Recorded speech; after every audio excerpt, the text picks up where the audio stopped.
ನಮ್ಮನ್ನ ರಾಜೀನಾಮೆ ಕೇಳುವಂತ ಮುಂಚೆ ಅವರು ಯಾವ ಪಕ್ಷವನ್ನು ನಂಬಿಕೊಂಡು ಯಾವ ಪಕ್ಷದ ಒಂದು ಸಿದ್ಧಾಂತದಲ್ಲಿ ಅವರು ಇದ್ರು ಆ ಸಿದ್ಧಾಂತದ ವಿರುದ್ಧ ಹೋಗಿದ್ದಕ್ಕೆ ಇವತ್ತು ಆ ಪಕ್ಷ ಉಚ್ಚಾಟನೆ ಮಾಡಿದೆ.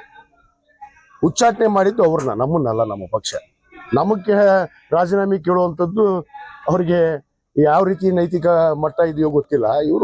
ತಾವು ರಾಜೀನಾಮೆ ಕೊಡ್ಬೇಕು. ಆ ಪಕ್ಷಕ್ಕೆ ರಾಜೀನಾಮೆ ಕೊಟ್ಟು ಚುನಾವಣೆ ಎದುರಿಸ್ಲಿ, ಮುಂದೆ ತೋರಿಸ್ತೀವಿ ಅಂತ ಹೇಳಿದ್ವಿ ನಾವು.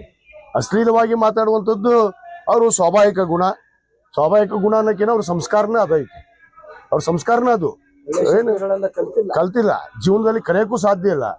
ಇಷ್ಟು ವರ್ಷ ಆಗೈತಿ ಆ ಮನುಷ್ಯನಿಗೆ, ಇನ್ನೇನು ಕಲಿತಾರೆ? ಕುಣಿಗೆ ಹೋಗೋ ವಯಸ್ಸಿನಾಗ ಬಾಯಿಗೆ ಬಂದಿದ್ದು ಮಾತಾಡ್ಕೊಂತ ಹೋಗ್ಬಿಡುದು. ಎಷ್ಟು ದಿವಸ ಇರ್ತೀವಿ ಅನ್ನೋದು ಅವ್ರಿಗೆ ಗೊತ್ತಿಲ್ಲ. ಅದಕ್ಕೆ ನಾನು ಹೇಳೀನಿ, ಅವ್ರ ಟೈಮ್ ಬಂದ್ಬಿಟ್ಟತಿ. ಪಾಪ ಅವ್ರ ಟೈಮ್ ಮುಗ್ದೈತಿ.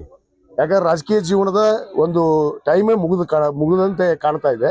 ಅದಕ್ಕೆ ಅವರು ಇಂಥ ಅಶ್ಲೀಲ ಶಬ್ದಗಳನ್ನ ಎಲ್ಲರಿಗೂ ಮಾತಾಡ್ತಾರೆ. ಅವ್ರಿಗೆ ಹುಟ್ಟಾರ, ಇವ್ರಿಗೆ ಹುಟ್ಟಾರ, ಸಹಜವಾಗಿ ಹುಟ್ಟಿದ ಬಗ್ಗೆನ ಮಾತಾಡ್ತಿರ್ತಾರ. ಅವ್ರಿಗೆ ಅವರೇ ಪ್ರಶ್ನೆ ಹಾಕ್ಕೊಳ್ಳಿ, ಅವರು ಸ್ವಲ್ಪ ಚರ್ಚೆ ಮಾಡಲಿ. ಯಾರಿಗೆ ನಾವು ಹುಟ್ಟಿವಿ ಅನ್ನೋದನ್ನ ಇಡೀ ಕರ್ನಾಟಕ ರಾಜ್ಯ ಗೊತ್ತೈತಿ, ಇಡೀ ದೇಶಕ್ಕೆ ಗೊತ್ತಿದೆ ನಾವು ಯಾರಿಗೆ ಹುಟ್ಟಿವಿ, ಏನು ಆಗಿದ್ದೀವಿ ಅಂತೇಳಿ.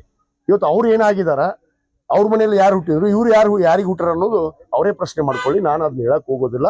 ಆದ್ರೆ ಮೊದಲು ಇವತ್ತು ಒಂದು ಪಕ್ಷ ಏನು ಇವ್ರಿಗೆ ಕಿತ್ತಿ ಒದ್ದು ಹೊರಗಾಕೈತಿ, ಅಲ್ಲಿ ರಾಜೀನಾಮೆ ಕೊಡು ಅಂತ ಹೇಳ್ರಿ. ರಾಜೀನಾಮೆ ಕೊಟ್ಟು ಇಲೆಕ್ಷನ್ ನಿಂದಿರ್ಲಿ, ಮುಂದೆ ಬರ್ತೀವಿ. ಶಿವಾನಂದ ಪಾಟೀಲ್ ಬರ್ತೀವಿ, ವಿಜಯಾನಂದ ಕಾಶ್ಯಪ್ನವರು ಬರ್ತಾರ, ಮತ್ತೆಲ್ಲರೂ ಬರ್ತೀವಿ. ಅವಾಗ ಹೇಳ್ತೀನಿ ನಾನು.